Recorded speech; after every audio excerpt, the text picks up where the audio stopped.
Sleep paralysis, जिसे हिंदी में नींद पक्षाघात कहते हैं, यह एक ऐसी डरावनी और खतरनाक स्थिति होती है जिसमें आदमी कुछ देर के लिए ऐसी अवस्था में चला जाता है जिसमें उसका दिमाग तो काम करता है पर उसका शरीर साथ नहीं देता।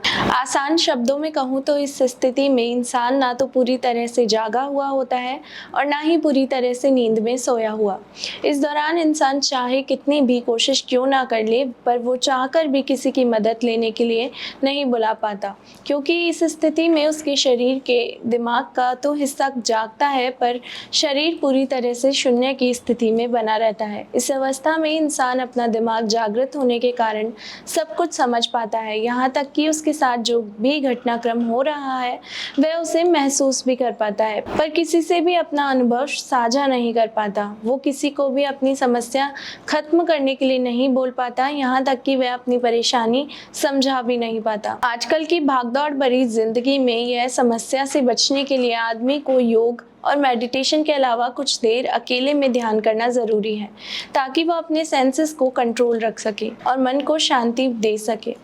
बड़े बुजुर्ग एक सीख देते थे कि जल्दी सोएं और जल्दी उठें, यानी सूर्यास्त के पश्चात जल्दी सोएं और सूर्योदय से पहले उठें। पर आज की लाइफस्टाइल में यह इम्पॉसिबल सा लगता है, क्योंकि इंसान आज के टेक्निकल ज़माने में बगैर स्मार्टफोन से एक पल के लिए भी दूर नहीं रह सकता, और ऐसी स्थिति में उसका रूटीन ही पूरी तरह से उल्टा हो जाता है, जिससे इंसान को स्लीप पैरालिसिस जैसी गंभीर बीमारी का सामना करना पड़ सकता है।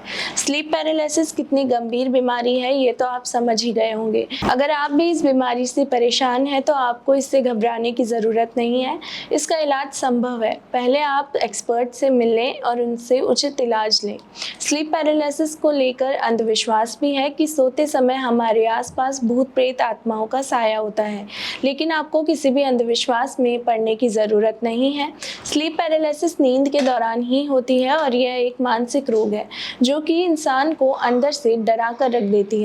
इसलिए घबराने की ज़रूरत नहीं है। आपको कुछ बातों पर ध्यान देने की ज़रूरत है जिससे ये बीमारी समय के साथ जड़ से ख़त्म हो सकती है, जिसमें शामिल है आपको सोने से पहले एकदम रिलैक्स होना पड़ेगा। इसके लिए आप थोड़ी देर ध्यान भी लगा सकते हैं। किसी भी आर्थिक और सामाजिक परेशानी को सोने से पहले ना सोचें, क्योंकि फिर आपकी नींद पर उसका फ़र्क पड़ेगा और इससे नुकसान आपको ही होगा। आपको शरीर के साथ साथ मेंटल हेल्थ पर भी ध्यान देना होगा, जिसके लिए आप योग, मेडिटेशन और ध्यान के माध्यम से एक बेहतर जिंदगी जी सकते हैं।